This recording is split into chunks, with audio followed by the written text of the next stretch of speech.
অনেক লম্বা হয়ে যাবে, যত টাইম শর্ট। মুসলমান, কয়েকটা জিনিস আপনাকে দিয়ে যাব।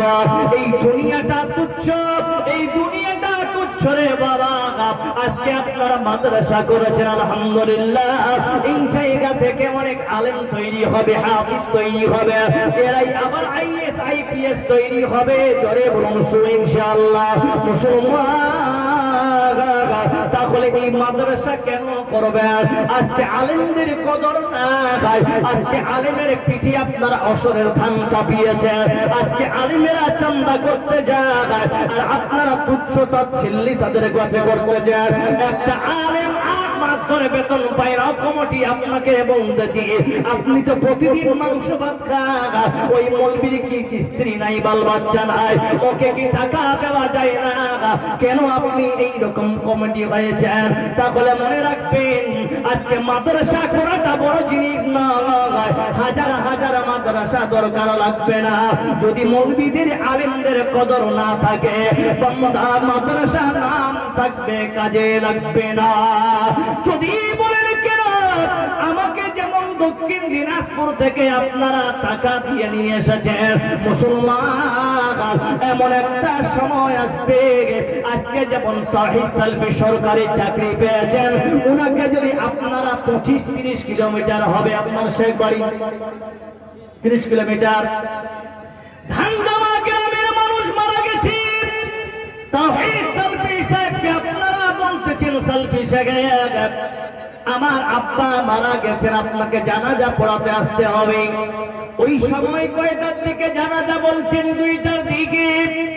সালফি সাহেব স্কুলে ডিউটিতে আছেন। মুসলমান জবাব দেন, সালফি সাহেব কি স্কুল ডিউটি ছেড়ে এই ফরজে কিফায়া আদায় করতে আসবে? জোরে বলেন।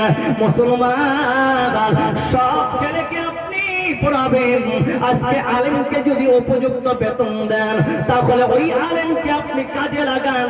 আলেমেরা খুব সহজ সরল হয়, কারণ তাদের কাছে ইলমে দ্বীন আছে। কারণ ইলমে দ্বীন যার মধ্যে থাকবে তারা নম্র ভদ্র এবং তারা কমলমতি মতন হয়। মুসলমান, তাদের যদি আমরা ব্যবহার করতে পারি, ওদের দ্বারা ইসলাম প্রচার হবে, শুধু নয় আপনার সমস্ত লাইফ তৈরি হয়ে যাবে। যারা বলেন নারে তাকবীর। কেমন হবে? কেন বললাম কথাটা? আজকে প্রত্যেকটা ছেলে বানারস থেকে, সালফিয়া থেকে পড়ে আসতেছে, সানাবিলি থেকে পড়ে আসতেছে, তাইবিয়া থেকে পড়ে আসতেছে। আপনারা জবাব দেন, ও ধানগাঁও এলাকার মানুষের আপনারাই জবাব দেন। কয়টা মাদ্রাসায় সালফি রেখেছেন, মাদানী কয়টা রেখেছেন, কয়টা রিয়াজি রেখেছেন? একটাও খুঁজে পাবেন না, কারণ আপনারা এমন মাদ্রাসা করেছেন মাদানী রাখার যোগ্য রাখেন না। কেমন মাদ্রাসা চালান তাহলে বোঝা গেল এই মাদ্রাসায় আপনার বেতন দেওয়ার মতো কোনো আপনার পার্সেন্টেজ নাই। তাহলে মুসলমান, যদি আজকে একটা আলেমকে পিঠটা হাতটা দিয়ে যদি বলেন মৌলভী সাহেব আপনি চিন্তা করবেন না, আমি সেক্রেটারি আছি, আমরা হাত ধরে পা ধরে নিজে কালেকশন করে সবাই আপনার চান্দারি উঠিয়ে আপনাকে সঠিকভাবে কালেকশন দিব, তাহলে ওই মৌলভীর চোখের পানি পড়বে না, ঠান্ডাতে লাইফ টাইম কাটাবে। বলুন ঠিক না বেটি? ঠিক না বেটি? কাছে রাগ করছেন আপনারা?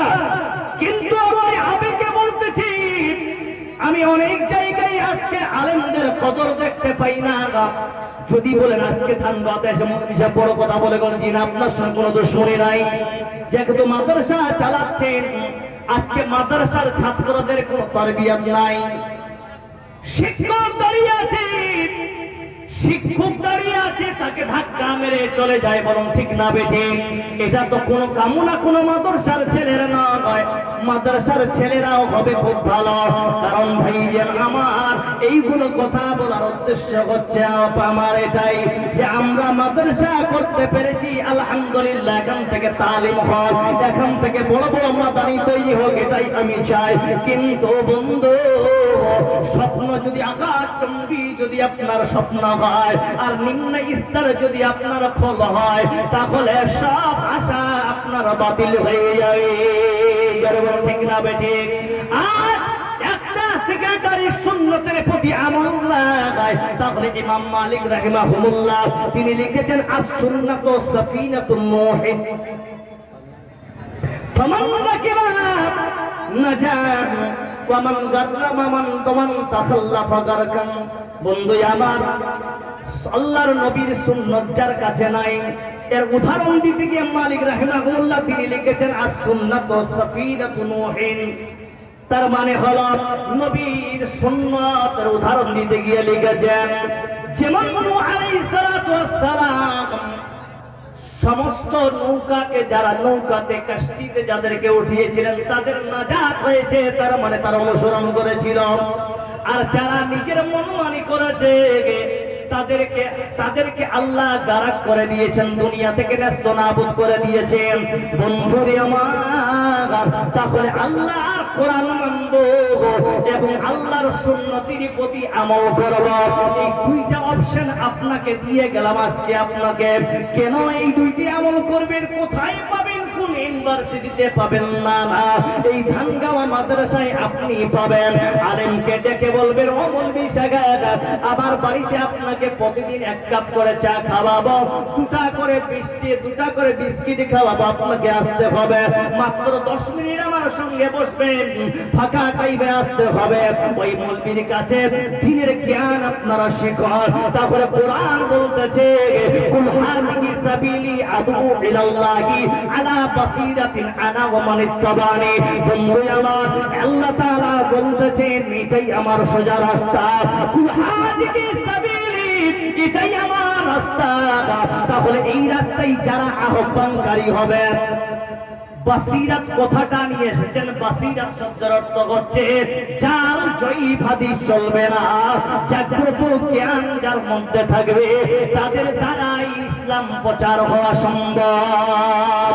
আজ আপনারা সবাই মিলে চিন্তা করতেছেন, আজকে যদি আমরা মাদ্রাসা মুক্ত বিয়ে করে থাকি, সব কিছু করে থাকি, তাহলে নামাজ যদি পড়ি, যদি রোজা রাখি, আমার বাচ্চারা কি খাবে, আমার সংসার কেমন চলবে? আল্লাহ তাআলা সূরা তালাকের 2 নম্বর আয়াতে আল্লাহ ক্লিয়ার দিয়ে দিয়েছেন, বান্দারে চিন্তা করার কোনো কারণ নাই, তোমার কোনো ভয় থাকবে না। আল্লাহ পাক বলতেছে ওয়া মান ইয়াত্তাকিল্লাহা ইয়াজআল লাহু মাখরাজা ওয়া ইয়ারযুকহু মিন হাইসু লা ইয়াহতাসিব। বান্দা তোমরা যদি আমাকে ভয় করো রে বান্দা, তাহলে কান খুলে শুনে না, তোমার রিজিক আমি আল্লাহ কোন জায়গায় থেকে দেব, তোমার পরিকল্পনা আর বাইরে। জোরে বলুন সুবহানাল্লাহ। আজ কেন পৃথিবীটা লাগে এত সুন্দর, সে কোন রূপকারে সাজালো এ চরাচর, সে কোন রূপকারে সাজালো এ চরাচর। চারিদিকে নবরূপে করে ধরা জলমার, সেই রূপ দেখে আকীদায় সুশীতল, আকীদায় সুশীতল কেটে গেছে কুৎসি নিশীতের দ্বীপহারে, সে কোন রূপকারে সাজালো এ চরাচর। আজ কেন পৃথিবীটা লাগে এত সুন্দর, সে কোন রূপকারে সাজালো এ চরাচর। ভাইরা বাপ, আমার ভাইজান শুনে রাখুন, তাহলে বোঝা গেল সব কিছুর সারাংশ একটা, আমরা সবাই আল্লাহকে ভয় করব। জোরে সরে হাত খাড়া করে দেখান তো কে কে আল্লাহকে ভয় করি? আল্লাহকে ভয় কে কে করে হাত খাড়া করেন? একবার জোরে বলা যাবে নারায়ে তাকবীর, নারায়ে তাকবীর। এই ভয় যদি আপনার অন্তরে থাকে, নিশ্চিত মনে রাখেন এই ভয়ের কারণে আল্লাহ আপনাকে মুত্তাকিন বানাবে, আর যারা মুত্তাকিন হবে তাদের জন্য জাহান্নাম হারাম। জোরে বলুন সুবহানাল্লাহ।